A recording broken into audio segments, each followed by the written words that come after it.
எல்லோருக்கும் வணக்கம். Bigg Boss season 7 Tamil. So இந்த வீடியோவில் நம்ம 2 டாபிக் பற்றி பார்க்க போயிடும். ஸோ வனிதா அவர்கள் வந்து பார்த்தீங்கன்னா பிஆர் அர்ச்சனா அப்படின்ற மாதிரி ஏகப்பட்ட விமர்சனங்கள், அவங்க அர்ச்சனா கிடையாது பிரச்சனா அப்படின்ற மாதிரிலாம் வந்து சொல்லியிருக்காங்க. ஸோ அதை பற்றி நம்ம பார்க்க போகிறோம். அடுத்து ரக்ஷிதா வந்து பார்த்தீங்க அப்படின்னா ஒரு பாயிண்ட் வந்து போஸ்ட் பண்ணியிருந்தாங்க. அதாவது என்னுடைய பர்சனலில் வந்து எடுத்துகிட்டு வராதிங்க அப்படிங்கிறத வந்து சொல்லியிருந்தாங்க. ஏன்னா அது வந்து ஏற்கனவே முடிஞ்சு போன விஷயம், நீங்கள் வந்து அதை கொண்டு போகாதீங்க, அதை வந்து நீங்கள் கொண்டு வந்தீங்கன்னா நான் வந்து அப்புறம் டென்ஷன் ஆயிடுவேன், ஸோ பேசாமல் இருங்க அப்படின்றத சொல்லியிருக்காங்க. ஸோ அதை ஒரு விரிவாக்கமாக நம்ம வந்து பார்த்துருவோம். ஸோ மொத்தம் 2 டாபிக்ங்க. ஸோ வீடியோக்குள்ளே போகிறதுக்கு முன்னாடி நம்ம சேனல் நீங்கள் புதுசாக இருந்தீங்க கண்டிப்பாக சப்ஸ்கிரைப் பண்ணிக்கோங்க, வீடியோ மறக்காமல் லைக் பண்ணிக்கோங்க. இப்போ நம்ம வீடியோக்குள்ளே போகலாம். ஸோ அர்ச்சனாவுக்கு வந்து பார்த்தீங்கன்னா கிளாப்ஸ் வந்து இருக்குது இல்லை அதை எடிட் பண்ணிட்டாங்க அப்படிங்கிறதை தாண்டி இன்றைக்கி ஃபஸ்ட்டு சேவ் ஆயிருக்காங்க அப்படின்ற மாதிரி ஒரு ரூமர் வந்து கிரியேட் ஆகிட்டு இருக்குது. அந்த மாதிரி எதுவுமே ஆகலை. ஓகேங்களா? கமல் சார் வந்து எதுவுமே சேவ் பண்ணல. இன்றைக்கி எபிசோட் வந்து ஞாயிற்றுக்கிழமை நிகழ்வுகள் அடுத்த வீடியோவில் நம்ம பார்ப்போம். இன்னும் நமக்கு வரல கைக்கு என்ன நடந்துச்சுன்ட்டு.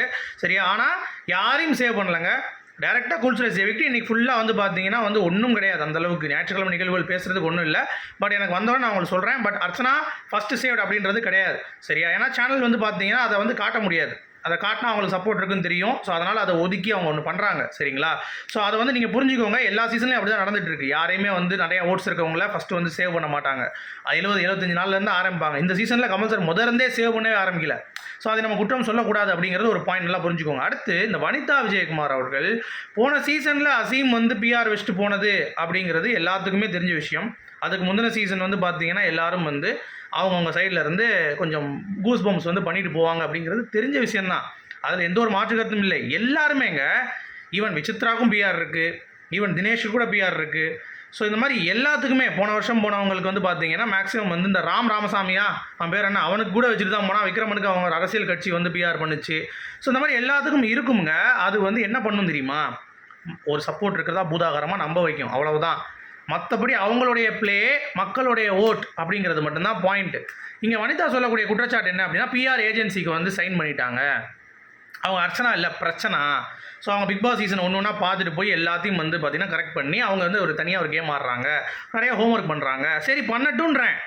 நான் என்ன கேட்குறேன், அப்படி பண்ணி ஒரு கேம் அவங்க ஆடுறாங்கல்ல, உள்ள ஏதோ ஒன்று உள்ளே போயிட்டு சும்மா இல்லைல்ல, அவங்க ஸ்பேஸ் கொடுக்குறப்ப பாட்டு பாடுறாங்க, ஸ்பேஸ் கொடுக்குறப்ப வந்து பார்த்திங்கன்னா டான்ஸ் ஆடுறாங்க, ஸ்பேஸ் கொடுக்குறப்ப வந்து பார்த்திங்கன்னா அவங்க வந்து யார் கூட பேசணும் யார் கூட பேசக்கூடாது, இவ்வளோ தூரம் காசிப் நடக்குது. மாயா போட்டு ஒரு பக்கம் பேசுகிறாங்க, ஒரு பக்கம் வந்து தினேஷ் குரூப் பேசிகிட்டு இருக்காங்க. அப்படி இருந்தும் அவங்க குரூப்புக்கு சேராமல் ஒரு கேம் ஆடுறாங்கல்ல, இண்டிவிஜுவலாக எதை பற்றியும் பேசாமல் அவங்களுக்கு சப்போர்ட் பண்ணால் கூட பூர்ணிமா சொம்பா மாறல, பூர்ணிமா கேங்குள்ளே போகல. அதே மாதிரி தினேஷ் அவர்கள் இது பண்ணால் கூட தினேஷ் கூட சேர்ந்து வந்து நாமினேஷன் டிஸ்கஸ் பண்ணல. இந்த வாரம் அவங்க சேஞ்ச் காட்டிட்டு தானே இருக்காங்க. அது மட்டும் இல்லாமல் புதுசாக நிறைய விஷயங்கள் வந்து இன்னோவேட்டிவாக அவங்க வந்து ட்ரீட் பண்ணுறாங்க, எல்லாமே பண்ணுறாங்கல்ல. ஸோ அப்படி இருக்கும் பொழுது அந்த மாதிரி பிளேயர்ஸ் நீங்கள் என்கரேஜ் பண்ணுங்கள். போன சீசனுக்கு ஒரு ஆளுக்கு நம்ம சொம்படிச்சோம்ல எல்லாம் சேர்ந்து, நானும் உட்பட தான் சொல்கிறேன். ஸோ அதுவும் வந்து என்ன, அப்போ அவரும் வந்து என்ன பயங்கரமாக விளையாண்டாரா இல்லை என்ன பண்ணிட்டாரு? ஸோ அப்படின்ற ஒரு கேள்வியும் இருக்குல்ல. ஸோ அதுதான் சொல்கிறேன். ஸோ எல்லாருமே அதை பேசிக்காக அடிப்படையாக வச்சு தான் வந்து பார்த்தீங்க அப்படின்னா கொண்டு போகிறாங்க. ஓகேவா? அதனால போனவட்டம் ஆடினவர்லாம் வந்து நீங்கள் சப்போர்ட் பண்ணும்போது தெரியுது அவர் வந்து நல்லா கேம் ப்ளே பண்ணிட்டார் அப்படின்னு சொல்லிட்டு. சரியா? அதை நானும் ஒத்துக்கிறேன். அசீம் மாதிரி ஒரு பெரிய நல்ல ஒரு கேம் பிளேயர் வந்து பார்த்தீங்கன்னா கிடையாது சீசனில்.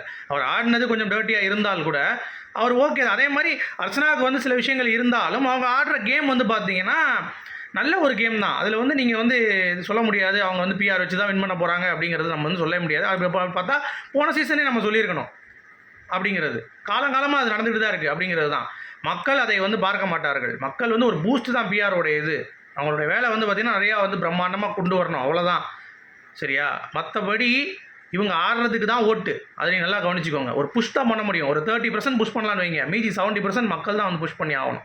ஸோ அதனால் அதை நீங்கள் குற்றம் சொல்லாதீர்கள் அப்படிங்கிறது தான் பாயிண்ட்டு என்னை பொறுத்த வரைக்கும். கேம் பிளேவை பாருங்கள். ஆனால் அதை வைத்து வருபவர்களுக்கு முன்னுரிமை கொடுக்கப்படக்கூடாது. போன சீசன் பண்ண தப்பு மாதிரி இந்த சீசனில் அந்த தப்பு இருக்கக்கூடாது அப்படின்றத நான் பார்க்குறேன். அது ஹாட் ஸ்டார் வந்து ஏதாவது ஒரு ஆப் வச்சு தான் அதை செக்ரிகேட் பண்ணணும் அப்படிங்கிறது எனக்கு தோணுது. அடுத்து ரக்ஷிதா போட்ட போஸ்ட்டுங்க, அவங்க ஓப்பனாகவே சொல்லிட்டாங்க இந்த மாதிரி எதுவும் பேசாதீங்கன்ட்டு. இப்போ விசித்ராவுடைய சொம்புகள் எல்லாருமே வந்து பார்த்தீங்க அப்படின்னா அதை தான் பண்ணிகிட்டு இருக்குங்க. ஃபுல் அண்ட் ஃபுல் தினேஷோட பர்சனல் லைஃப் எடுத்து ரக்ஷிதா பரவாயில்லன்னு போடாதீங்கடா, அதை என்னை பற்றி இழுக்காதீங்கடா அப்படின்னு சொல்லி அந்த பொண்ணு சொன்னால் கூட இவங்க கேட்கவே மாட்டாங்க. ஸோ அதை ஏன் பண்ணுறீங்க? இது ஒரு கேம் ஷோவை பார்த்துட்டு நீங்கள் கடந்து போங்க அப்படிங்கிறது தான் பாயிண்ட்டு. விசித்ராவுடைய பர்சனல்லாம் எடுத்தால் வேறு மாதிரி ஆயிரும். அப்புறம் யோசிச்சு பாருங்கள். அதுதான் சொல்கிறேன், அந்த மாதிரி இருக்காது அப்படிங்கிறது தான் பாயிண்ட்டு. ஸோ உங்களுடைய கருத்துக்கள் சொல்லுங்கள். மீண்டும் சந்திப்போம். Good bye.